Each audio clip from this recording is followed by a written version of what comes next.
I mean, the series had been set up, as you were saying earlier, as a sort of will they, won't they story. And so there was the secondary will they, won't they story of my relationship with Judy, the character Judy, played by Moira, meant that not that we could go over the same ground again, but that we could set up a new tension within the show and a new interest within the show, and investigate all the ups and downs and shades that could bring to it.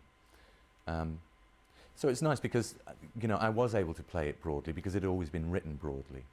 You know, the flash clothes, the flash cars, the flash apartment, being free with his money,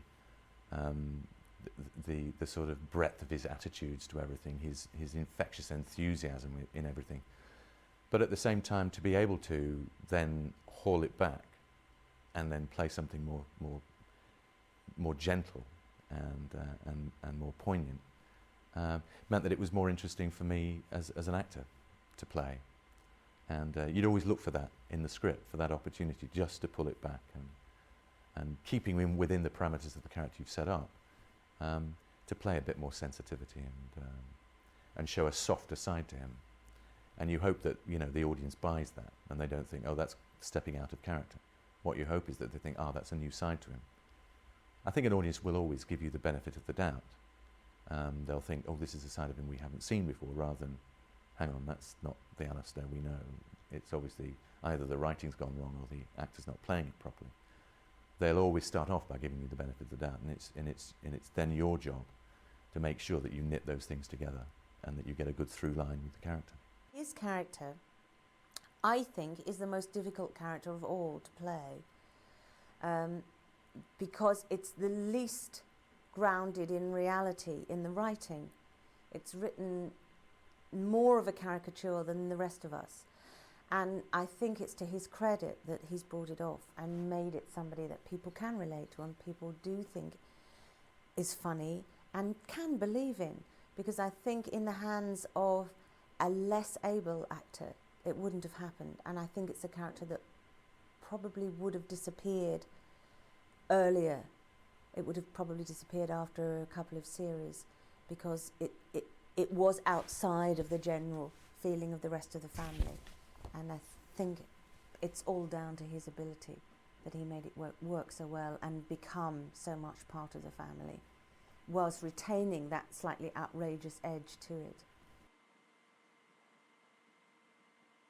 People talk about how Judi Dench works. I don't think anyone knows how Judi Dench works.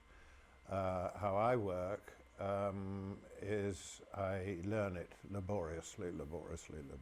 If I'm not totally on top of it, so it's coming out backwards from my, you know, out of my right ear, I would feel petrified. Sid Lotterby, who directed As Time Goes By, claimed that I was instinctive and Judy was something else. I forgot what he said. Absolute rubbish. There's nothing instinctive about me. I think Judy is kind of instinctive in a way. She can do a certain amount of preparation. She's not a great intellectual or anything, Judy. She's intelligent, but she's not an intellectual giant. The fact is she's one of the greatest actresses in the English-speaking world. Is, I think, down to some extraordinary kind of childlike spontaneity that she has. I mean, she is like a child in her ability to sort of give love and embrace the world or embrace you as a friend, you know. And I think that enables her to show emotion or change of emotion in a split second in a way that's absolutely riveting, which anyone who's seen her do other things will know. Maybe that doesn't say anything about how she works. I think it's just some innate thing she's got, which is very special.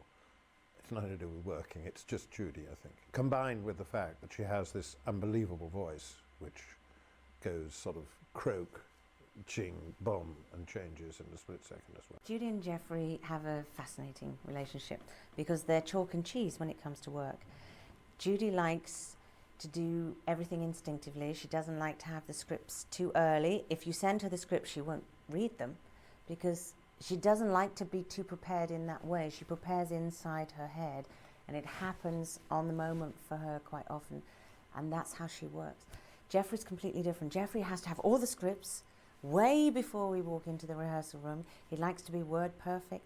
He needs to know when the laughs are going to be and where the camera's going to be. That's how he works. That's how he's so clever. That's his way. And sometimes it's wonderful to watch that happen in rehearsals, because Judy will go round the lines and come out with the line almost as written in rehearsals, maybe not word perfect. And Geoffrey will be waiting for the word at the end of the line in the script for his cue. Of course, he may not get that. He'll get something else. And so you'll get, sorry, are you going to say that? Are you saying that, or are you going to say that? So there'll be a lot of bantering about that going on.